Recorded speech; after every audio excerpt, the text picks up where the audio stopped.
मेरे साथ सुनीता राजभर जी हैं और ये जो इनका पीला गमछा आप देख रहे हैं, परिचय की मोहताज नहीं है, नाम भी इनका आप जानते हैं। और ये पीला गमछा जो है काफ़ी चर्चा रहता है, तो पीला गमछा देख के आप समझ गए होंगे कि इस महिला का किस पार्टी से चुनाव है।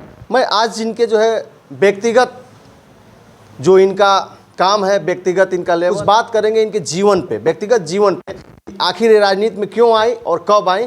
मेरे चैनल में आपका बहुत बहुत स्वागत। बहुत बहुत धन्यवाद आपके दर्शकों को भी और आपके चैनल को भी, और आपको भी बहुत बहुत धन्यवाद जी। सबसे पहले मेरा सवाल होगा आपसे कि आखिर आप जो है पढ़ाई के बाद राजनीति क्यों चुनी आप?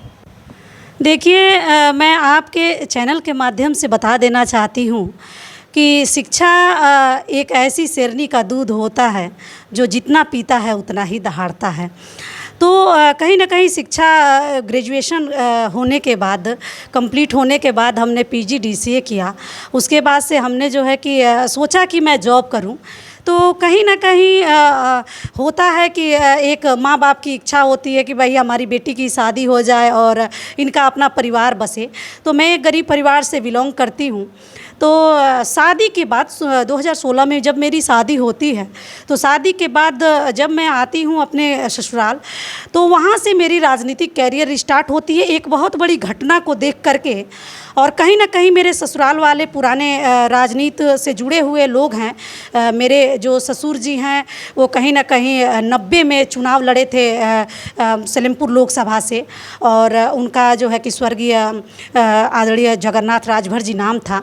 और काफ़ी मेरे जो है कि ससुर जी काफ़ी पिताजी बहुत संघर्षशील नेता थे उस टाइम, जो है कि उनका बहुत जलवा था। और आज जो है कि मेरे हस्बैंड भी राजनीति में बहुत ज़्यादा इंटरेस्टेड हैं। तो कहीं ना कहीं अपने पति के राय से, मशवरा से, और जो है कि मेरे खून में राजनीति है, तो कहीं ना कहीं देखिए मैं अपने परिवार के हिसाब से ही राजनीति को हमने चुना है जी। राजनीति में आने के बाद आपको कभी ऐसा नहीं लगता है कि हम गलत जो है ट्रैक चुन लिए, गलत लाइन चुन लिए, हमको शिक्षा के क्षेत्र में जाना चाहिए था, चाहे और किसी दूसरे क्षेत्र में जाना? तो राजनीति में आके आप कितनी खुश हैं? देखिए, राजनीति कहिए तो सच, जब मेरे हस्बैंड जब मेरा सपोर्ट करते हैं तो मुझे लगता है कि जब मैं कभी नर्वस होती हूँ तो कहीं ना कहीं वो मुझे सपोर्ट दे कर के कहते हैं कि संघर्षशील जीवन है और आपको संघर्ष करना चाहिए। आपको जो है कि महिलाओं के जो मानसिकता लोग बना रखे हैं ग्रामीण क्षेत्रों में कि महिला जो है कि कुछ नहीं कर पाएगी, तो आपको इस सोच को बदलना होगा। जब आप जैसी पढ़ी लिखी महिलाएं जो है कि राजनीति क्षेत्र में नहीं आएंगी या किसी क्षेत्र में आगे नहीं बढ़ेंगी, तो और भी बाकी जो है कि महिलाओं का जो है कि कैरियर बर्बाद होगा। तो इसलिए आपको जो है कि आगे आकर के और कहीं ना कहीं परिवर्तन करना चाहिए जी। बिल्कुल। अगर जो भविष्य में आपको कोई पद मिलता है, MP MLA, अगर जो चुनाव आप लड़ती हैं, अगर जो MP MLA आप अगर जो बन जाती हैं, तो फिर समाज के लिए, और सबसे पहले आप चूँकि महिला हैं, तो सबसे पहले महिलाओं और बेटियों के लिए, और उन महिलाओं के लिए, माँ बेटियों के लिए आपका जो है क्या काम रहेगा, उसके बारे में, बहनों के बारे में और माँ के और महिला के बारे में आप क्या करेंगे? सबसे पहला कदम महिलाओं के बारे में आपका क्या होगा पद पाने के बाद? देखिए, मैं एक ही चीज़ हमेशा शुरू से कहती आई हूँ, आज भी मैं जब गांव-गांव में कैंपेन करती हूँ तो आपके चैनल के माध्यम से मैं बता देना चाहती हूँ कि मेरी भी एक बेटी है, और मैं उन सारी माताओं को कहना चाहूँगी कि बेटा बेटी में फ़र्क ना करें। और सबसे ज़्यादा ज़रूरी है, जितना ज़रूरी बेटों को शिक्षित करना है, उससे कई गुना ज़्यादा ज़रूरी है बेटियों को शिक्षित करना, क्योंकि बेटियां किसी से कम नहीं हैं। और आज भी अगर आप बेटी को जो है कि शिक्षित बनाते हो, तो वो लोग कहते हैं कि कभी कभी गांव में कहते हैं कि बेटियां जब पैदा होती हैं तो लोग कहते हैं कि टेंशन, यानी 10 मिस होता है 10 और सन मिस होता है बेटा, इंग्लिश अगर शब्द कहा जाए तो मैं कहती हूँ कि मतलब टेंशन यानी 10 बेटों के बराबर एक बेटी होती है। और लोग जो है कि इस सोच को बदले और बेटियों को जो है कि शिक्षित करके और आगे बढ़ाने का काम करें। और जहाँ तक मुझे जब अगर कभी अपॉर्चुनिटी ऐसी मिलती है तो कहीं ना कहीं मेरा भी फोकस बेटियों को आगे बढ़ाने में बहुत ज़्यादा रहेगा, क्योंकि हम उस दौर से गुजरे हैं जिस दौर में कभी लोग महिलाओं को जो है कि हे नज़र से देखते हैं। जब महिलाएं पॉलिटिकल क्षेत्र में जब जाती हैं तो लोग कहते हैं कि अब तो ये घर से बाहर जा रही है, इसके बस की कोई बात ही नहीं है। तो मैं आपको आपके चैनल के माध्यम से उन सारे लोगों को कहना चाहती हूँ कि आज भी महिलाएं इतिहास रच रही हैं और आगे भी रचती रहेंगी। जी बिल्कुल। एक सवाल और होगा, जब आप राजनीति में कदम अपना रखी तो समाज का कितना विरोध था, गांव के लोगों का कितना विरोध था और अब कितना विरोध होता है, उस पर थोड़ा प्रकाश डालिए। आपसे मैं बता देना चाहती हूँ आपके चैनल के माध्यम से कि जब कभी भी पहली बार एक महिला घर से जब कदम बाहर रखती है तो लोग तरह तरह के कयास लगाते हैं।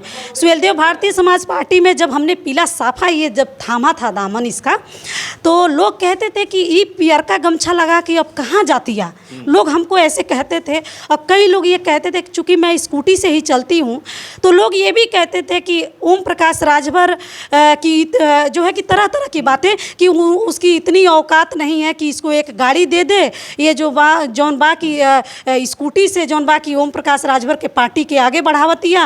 और तरह तरह के लोग जो है कि कयास मतलब कहते थे। लोग अब शब्द ही बोलते होंगे, लोग मुझे कई बार कुछ लोगों ने बताया है।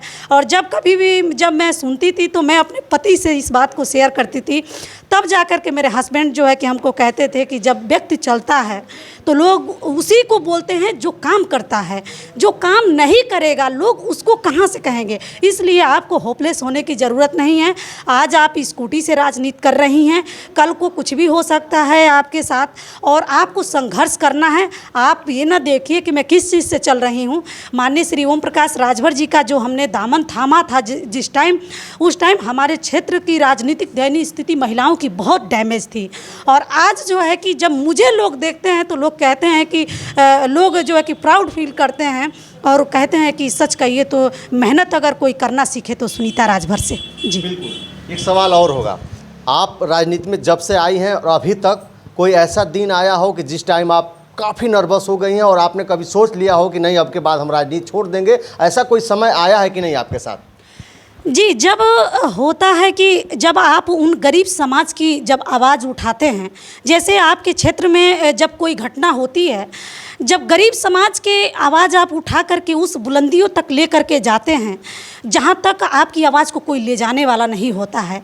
और जब वो गरीब समाज के लोग जब आपके ऊपर उंगली उठाते हैं, आप जब नेतृत्व करते हैं, जब आपके ऊपर लोग उंगली उठाते हैं तो उस टाइम कहीं ना कहीं आपके मन में थोड़ी सी नर्वसता होती है कि काश अगर हम राजनीति ना करते तो हमको इन लोगों की बातें सुननी ना होती। राजनीति में एक चीज़ है, आप जितना ही करेंगे आपको उतना ही सुनने को मिलेगा। लेकिन सच कहिए तो यही कि राजनीति में जो जितना करता है वही उतना सुनता है। और एक चीज़ और मैं आपको क्लियर कर देना चाहती हूँ कि उंगली उसी पे उठता है जो काम करता है, और उंगली तो उस पर बिल्कुल भी नहीं उठेगा जो घर में बैठ कर के सवाल करेगा। तो मैं हमेशा से इस बात को मानती हूँ कि काम करने वाले व्यक्ति के ऊपर ही उंगलियाँ उठा करती हैं। जी, राजनीति में जो है आपको सबसे ज़्यादा सहयोग और सबसे ज़्यादा हिम्मत देने वाला कौन है? देखिए, राजनीति में सबसे पहले तो मैं बता देना चाहती हूँ कि आज अगर मेरे माँ बाप का अगर दिया हुआ शिक्षा मेरे पास ना होता तो शायद आज मैं पॉलिटिक्स में ना होती। और पॉलिटिक्स में जितनी भी मैंने जो है कि परेशानियां झेली हैं, जितने लोगों के बुरे कमेंट्स का हमने सामना किया है, उसमें कहीं ना कहीं सहयोग सबसे ज़्यादा जब शादीशुदा हूँ तो मेरे पति का ही रहता है।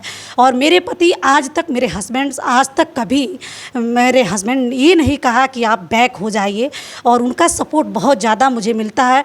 मैं तो उनको भी धन्यवाद देना चाहती हूँ कि मेरे पति ने जिस तरह से मुझे इस मुकाम पे पहुंचाया है, कहीं ना कहीं उनका बहुत ज़्यादा सहयोग और बहुत ज़्यादा सपोर्ट रहता है कि जब कभी भी मैं नर्वस होती हूं तो तुरंत तो जो है कि जोश भरने का काम करते हैं कि नहीं, आपको बैक नहीं होना है और आपको इसी तरह से निरंतर आगे बढ़ते रहना है। तो सबसे ज़्यादा राजनीति में अगर कोई सपोर्ट किया है तो मेरा परिवार और मेरे हस्बैंड। बिल्कुल बिल्कुल। लास्ट में सवाल आपका, लास्ट में एक और सवाल होगा, जो बेटियां देख रही हैं आपको, जो मेरी बहनें देख रही हैं, उनको क्या कहना चाहेंगी? आपको देख के कहीं ना कहीं हो सकता है कि जुनून उन बेटियों और उन बहनों के जो है मन में आए, उत्सुकता हो, तो मेरी बेटियों और मेरी बहनों को क्या कहना चाहेंगी आप लास्ट में? देखिए, मैं सबसे पहले उन बहनों को, उन बेटियों को एक चीज़ बताना चाहूँगी कि इस जीवन में सबसे ज़्यादा अगर कुछ इम्पोर्टेंट्स है तो वो है कैरियर। कैरियर बहुत इम्पोर्टेंट होता है। यदि अगर आपका कैरियर और सेल्फ डिपेंड का होना महिलाओं के लिए बहुत ज़्यादा मायने रखता है। यदि आप सेल्फ डिपेंड नहीं हैं, अगर आप अपने कैरियर पे ध्यान नहीं दे पाते हैं, तो चाहे वो पति हो, चाहे वो भाई हो, चाहे वो माँ बाप हो, चाहे कोई हो, अदरवाइज़ कोई भी हो, आपको पूछने वाला नहीं होगा। इसलिए उन सारी बेटियों से मेरा अपील है कि सबसे पहले जो फर्स्ट चॉइस रखें शिक्षा के बाद, तो सबसे पहले कैरियर रखें। कैरियर के बाद ही नेक्स्ट चॉइस कुछ भी रखें, क्योंकि देखिए यदि अगर कैरियर है तो 50 लोग आपको सलाम ठोकेंगे। यदि अगर कैरियर आपका डैमेज है तो कोई आपको पूछने वाला नहीं होगा। जी बिल्कुल।